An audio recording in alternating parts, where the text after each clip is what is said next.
ಪ್ರಿಯರಾದವರೇ, ಯೇಸುಕ್ರಿಸ್ತನ ನಾಮದಲ್ಲಿ ನಿಮ್ಮನ್ನು ವಂದಿಸುತ್ತೇನೆ. ಹೇಗಿದ್ದೀರಾ? ಚೆನ್ನಾಗಿದ್ದೀರಾ? ಅನುದಿನವೂ ಆತನ ಕೃಪೆಯು ಹೊಸದಾಗಿದೆ. ಪ್ರತಿನಿತ್ಯವೂ ದೇವರನ್ನು ಸಂಧಿಸಬೇಕು, ಆತನೊಟ್ಟಿಗೆ ಮಾತನಾಡಬೇಕು, ಆತನ ಸ್ವರವನ್ನು ಕೇಳಬೇಕು. ಆತನನ್ನು ಸಂಧಿಸಿದ ಬಳಿಕ ಲೋಕದ ಜೀವಿತವನ್ನು ಆರಂಭಿಸಬೇಕು. ಆಗ ಪ್ರತಿದಿನ ಆತನ ಪ್ರಸನ್ನತೆಯನ್ನು ಅರಿತುಕೊಳ್ಳಬಹುದು. ದಿನ ಪೂರ್ತಿಯೂ ಆತನು ಸಂಗಡ ಇರುವುದನ್ನು ಅರಿತು ನಾವು ಸಂತೋಷವಾಗಿ ಕಾರ್ಯಗಳನ್ನು ಮಾಡಬಹುದು. ಸರಿ, ಇಲ್ಲಿ ಒಂದು ಮನೆ ಮುಂದೆ ನಿಂತು ಮಾತನಾಡುತ್ತಾ ಇದ್ದೇನೆ. ಇದು ಯಾವ ಮನೆ ಎಂದು ನೋಡುತ್ತೀರಾ? ಸ್ಕಾಟ್ಲ್ಯಾಂಡ್ ದೇಶ ಇದೆ ಅಲ್ಲ, ಯುನೈಟೆಡ್ ಕಿಂಗ್ಡಮ್, ಅದರಲ್ಲಿರುವಂಥ ಒಂದು ದೇಶ ಸ್ಕಾಟ್ಲ್ಯಾಂಡ್. ಸ್ಕಾಟ್ಲ್ಯಾಂಡ್ ದೇಶದಲ್ಲಿ ಗ್ಲಾಸ್ಗೋ ಪಟ್ಟಣದಲ್ಲಿರುವಂಥ ಪ್ಲಾಂಟ್ಹೇರ್ ಎಂಬ ಒಂದು ಸ್ಥಳ. ಈ ಮನೆ ಯಾರ ಮನೆ ಎಂದು ಕೇಳಿದರೆ ಡೇವಿಡ್ ಲಿವಿಂಗ್ಸ್ಟನ್ ಎಂಬುವಂಥ ಒಬ್ಬ ಮಿಷನರಿ. ಅವರು ಮಿಷನರಿಗಳಿಗೆ ಒಂದು ತರಬೇತಿಯಂತೆ, ಪೈನಿಯರ್ ಮಿಷನರಿ ಎಂಬುದಾಗಿ ಹೇಳುತ್ತಾರೆ. ಆಫ್ರಿಕಾದಲ್ಲಿ ಇರುವಂಥ ഇരുಳು ಕವಿದ ವಾತಾವರಣದಂತಿರುವ ಒಂದು ಸುರಕ್ಷತೆ ಇಲ್ಲದ ಮನುಷ್ಯರ ಮೇಲೆ ಬಿದ್ದು ಅವರನ್ನು ಕೊಂದು ತಿನ್ನುವಂತಹ ಆ ರೀತಿಯ ಒಂದು ವಾತಾವರಣದಲ್ಲಿ ಇರುವಂಥ ಜನರ ಮಧ್ಯದಲ್ಲಿ ಸುವಾರ್ತೆಯನ್ನು, ಯೇಸು ಎಂಬಂತ ರಕ್ಷಕನನ್ನು ಅವರಿಗೆ ತಿಳಿಸಬೇಕು, ಆ ಬೆಳಕನ್ನು ತೆಗೆದುಕೊಂಡು ಹೋಗಬೇಕೆಂಬ ದರ್ಶನದಿಂದ ಕಾರ್ಯ ಮಾಡಿದಂಥ ಮಿಷನರಿ 1740ರಿಂದ 1773ರವರೆಗೂ 33 ವರ್ಷಗಳ ಕಾಲ ಸೇವೆ ಮಾಡಿದ್ದಾರೆ. ಅವರ ಒಂದು ಮನೆ ಇದು, ಅವರು ಹುಟ್ಟಿ ಬೆಳೆದಂತ ಮನೆ. ಹಾಗೆ ಇಲ್ಲಿ ಒಂದು ಹತ್ತಿ ಕಾರ್ಖಾನೆ ಕೂಡ ಇದೆ. ಅವರು ಚಿಕ್ಕ ವಯಸ್ಸಿನಲ್ಲಿ ಓದಿಕೊಂಡೇ ಆ ಒಂದು ಕಾರ್ಖಾನೆಯಲ್ಲಿ ಕೂಡ ಕೆಲಸ ಮಾಡುತ್ತಾ ಇದ್ದರು. ಅಷ್ಟು ಮಾತ್ರ ಅಲ್ಲ, ಒಂದು ದಿನಕ್ಕೆ 14 ಗಂಟೆಗಳು ಕೆಲಸ ಮಾಡುವರಂತೆ 10 ವಯಸ್ಸಿನಲ್ಲಿಯೇ. ಎಷ್ಟು ಕಠಿಣವಾಗಿ ದುಡಿಯುತ್ತಾ ಇದ್ದರು ನೋಡಿರೆ. ಸೋಮಾರಿಗಳನ್ನು ದೇವರು ಆರಿಸಿಕೊಳ್ಳುವುದೇ ಇಲ್ಲ, ಕಠಿಣವಾಗಿ ಶ್ರಮ ಪಡುವವರನ್ನೇ ದೇವರು ಆರಿಸಿಕೊಳ್ಳುವುದು. ಅವರು ಒಬ್ಬ ವೈದ್ಯರು, ಒಬ್ಬ ಡಾಕ್ಟರ್. ಅದನ್ನು ಓದಿ ಮುಗಿಸಿ ಬೈಬಲನ್ನು ಕೂಡ ಕಲಿತುಕೊಂಡರು. ಆ ಡಾಕ್ಟರ್ ಕೂಡ ಆಗಿ ವೈದ್ಯಕೀಯ ಮಿಷನರಿ ಆಗಿ ಆಫ್ರಿಕಾದ ಜನರ ಮಧ್ಯೆ ಸೇವೆ ಮಾಡುವುದಕ್ಕಾಗಿ ಹೋದರು. ಆ ಜನರ ಮಧ್ಯೆ ಹೋದಾಗ ಅಲ್ಲಿರುವಂಥ ಅನೇಕರು ವ್ಯಾಧಿಯಿಂದ, ರೋಗದಿಂದ ಬಳಲುತ್ತಾ ಇದ್ದರು. ಅವರಿಗೆ ವೈದ್ಯಕೀಯವಾಗಿ ಸಹಾಯ ಮಾಡಿದ್ದು ಮಾತ್ರವಲ್ಲ, ಸುವಾರ್ತೆಯನ್ನು ಕೂಡ ಸಾರಿದರು. ಆ ಸ್ಥಳದಲ್ಲಿ ಬಹಳ ಕಷ್ಟಗಳು, ಒಂಟಿತನ, ವ್ಯಾಧಿ. ಒಮ್ಮೆ ಅವರ ಮೇಲೆ ಸಿಂಹ ದಾಳಿ ಮಾಡಿ ಒಂದು ಕೈ ಬಾಧಿಸಲ್ಪಟ್ಟಿತು. ಅದರ ಮಧ್ಯದಲ್ಲೇ ಅಲ್ಲಿ ಸೇವೆ ಮಾಡಿದರು. ಅವರು ಸತ್ತಂತ ಸಮಯದಲ್ಲಿ ಅಲ್ಲಿರುವಂತ ಜನರು ಯೇಸುವಿನ ಕುರಿತಾಗಿ ಅರಿತುಕೊಂಡು ಒಂದು ಹೊಸ ಜೀವನ ಹೊಂದಿದ್ದರಿಂದ ಅವರ ಮೇಲೆ ಬಹಳ ಪ್ರೀತಿಯನ್ನಿಟ್ಟು ಅವರ ಶವವನ್ನು ಕೂಡ ಇಂಗ್ಲೆಂಡ್ಗೆ ಕಳಿಸುವುದಕ್ಕಾಗುವುದಿಲ್ಲ ಎಂದು ಹೇಳಿದರು.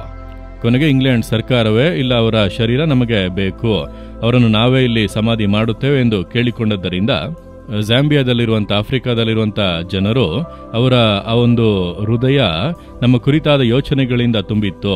ಅವರ ಹೃದಯದಲ್ಲಿದ್ದಂಥ ಕ್ರಿಸ್ತನ ಪ್ರೀತಿಯಿಂದಲೇ ಇಲ್ಲಿಗೆ ಬಂದರು. ಅವರ ಹೃದಯ ನಮಗೆ ಬೇಕು ಎಂಬುದಾಗಿ ಆ ಹೃದಯವನ್ನು ಮಾತ್ರವೇ ತೆಗೆದುಕೊಂಡು ಅಲ್ಲಿ ಆಫ್ರಿಕಾದಲ್ಲಿ ಅದನ್ನು ಸಮಾಧಿ ಮಾಡಿದರು. ಅವರ ಮಿಕ್ಕ ಶರೀರ ಇಂಗ್ಲೆಂಡ್ಗೆ ಕಳುಹಿಸಲ್ಪಟ್ಟಿತು. ವೆಸ್ಟ್ ಮಿನಿಸ್ಟರ್ ಅಬೆ ಎಂಬುದಾಗಿ ರಾಜ ಕುಟುಂಬಸ್ಥರು ಸಮಾಧಿ ಮಾಡಲ್ಪಡುವಂಥ ಒಂದು ದೊಡ್ಡ ಆಲಯ ಇಂಗ್ಲೆಂಡ್ನ ಪಾರ್ಲಿಮೆಂಟ್ನ ಜಸ್ಟ್ ಆಪೋಸಿಟ್ ಸೈಡಲ್ಲಿ ಅದು ಇದೆ. ಆ ಒಂದು ಸಮಾಧಿಯಲ್ಲಿ ರಾಜ ಗೌರವದೊಟ್ಟಿಗೆ ಅವರು ಸಮಾಧಿ ಮಾಡಲ್ಪಟ್ಟರು. ದೇವರಿಗಾಗಿ ಸಾಧಿಸಿದಂಥ ಒಬ್ಬ ವ್ಯಕ್ತಿ, ಅವರು ಹುಟ್ಟಿ ಬೆಳೆದಂಥ ಒಂದು ಸ್ಥಳ ಇದು.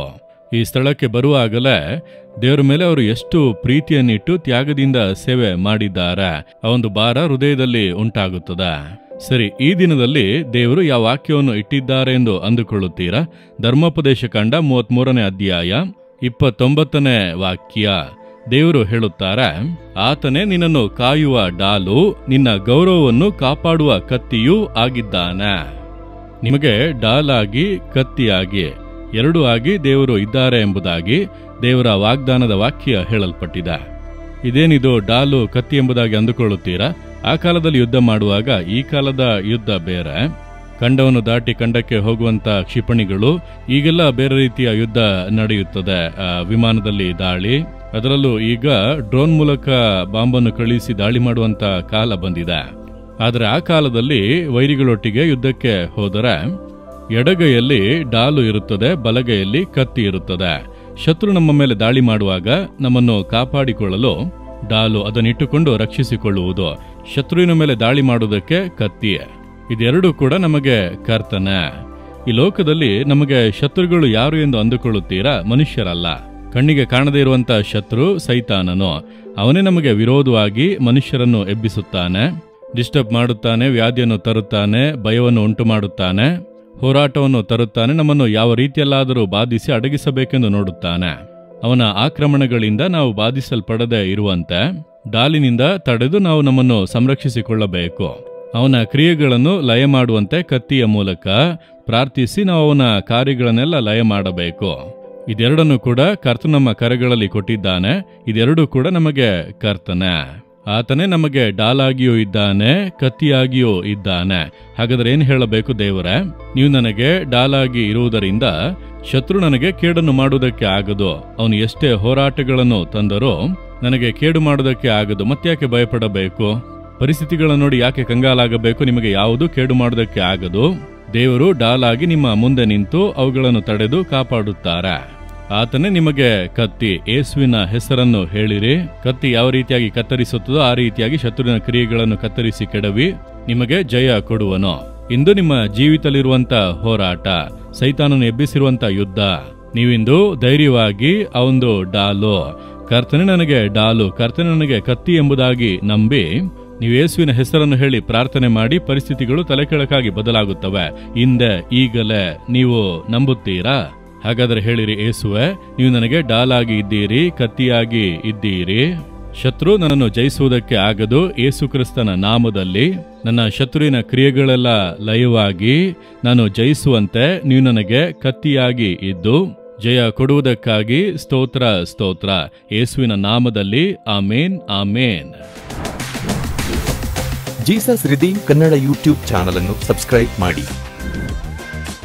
ಸಬ್ಸ್ಕ್ರೈಬ್ ಬಟನ್ ಕ್ಲಿಕ್ ಮಾಡಿ ಮತ್ತು ಬೆಲ್ ಬಟನ್ ಒತ್ತಿ. ಅನುದಿನ ಕಾರ್ಯಕ್ರಮದ ಮಾಹಿತಿ ಪಡೆಯಿರಿ.